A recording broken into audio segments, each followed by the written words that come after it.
দেশের শোবিজ অঙ্গনে পরিচিত নাম পিয়া জান্নাতুল। মডেল, উপস্থাপক ও অভিনেত্রী, অনেক পরিচয়েই চেনা যায় তাকে। এছাড়া তিনি পেশায় একজন আইনজীবী, স্পষ্ট বক্তা হিসেবেও তার পরিচিতি আছে বেশ। তবে এসব জনপ্রিয়তার ঊর্ধ্বে সম্প্রতি আইনজীবীর পোশাকে পিয়ার একটি ভিডিও সামাজিক যোগাযোগ মাধ্যমে বেশ ভাইরাল হয়েছে। ভিডিও ক্লিপে হাসির কারণে রাতারাতি ট্রেন্ডিংয়ে উঠে গেছেন পিয়া জান্নাতুল। সামাজিক যোগাযোগ মাধ্যমে পিয়ার ওই ভিডিওর সঙ্গে বিভিন্ন গান জুড়ে দিয়ে তা পোস্ট করা হচ্ছে। এদিকে ভিডিওতে পিয়ার হাসিতে ঘায়েল নেটিজেনরা। সোশ্যাল মিডিয়া দাপিয়ে বেড়ানো ব্যারিস্টার সুমনকে পাশ কাটিয়ে মূল ফোকাসে উঠে এসেছেন পিয়া জান্নাতুল। পিয়ার এক চিলতে মুচকি হাসির ঝলকে যেন ঘায়েল পুরো নেট দুনিয়া। বিভিন্ন গানের সঙ্গে পিয়ার ওই ভিডিও বসিয়ে তা সামাজিক যোগাযোগ মাধ্যমে পোস্ট করা হচ্ছে। ভিডিওতে তার মুচকি হাসিতে ঘায়েল হয়েছেন হাজারো যুবক।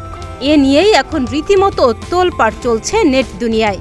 হাসির কারণে রাতারাতি ট্রেন্ডিংয়ে উঠে গেছেন পিয়া জান্নাতুল। ভিডিও ক্লিপটি নিয়ে বানানো হচ্ছে রিলস, করা হচ্ছে মিমস ভিডিও। তবে যাকে নিয়ে এত হইচই, তার কানেও কি গেছে বিষয়টি? হ্যাঁ, তার কানেও গেছে এ খবর। তবে এ বিষয়ে এতটা উচ্ছ্বসিত নয় পিয়া জান্নাতুল। গণমাধ্যমে দেয়া এক প্রতিক্রিয়ায় অভিনেত্রী বলেন, আমি স্রোতে গা ভাসিয়ে দিচ্ছি না, কারণ আমি বুঝি যারা 2 সেকেন্ডে উপরে উঠাতে পারে তারা পরে 1 সেকেন্ডেই নামিয়ে ফেলতে পারে।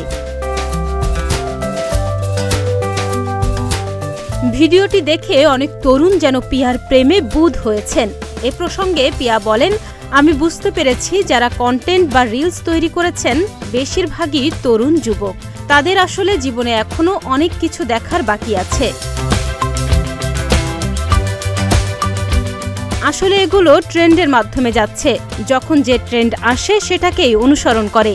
এটাকে দোষের কিছু দেখছি না। পিয়া জান্নাতুল 2007 সালে মিস বাংলাদেশ খেতাব অর্জন করেন। এরপর কর্মজীবন শুরু করেন র্যাম্প মডেলিংয়ের মাধ্যমে 2008 সালে। 2011 সালে দক্ষিণ কোরিয়ায় আয়োজিত ওয়ার্ল্ড মিস ইউনিভার্সিটির শিরোপা অর্জন করেন তিনি। এছাড়া মিশরে অনুষ্ঠিত ওয়ার্ল্ড টপ মডেল প্রতিযোগিতায় শীর্ষ মডেল হওয়ার সাফল্য অর্জন করেছেন পিয়া জান্নাতুল।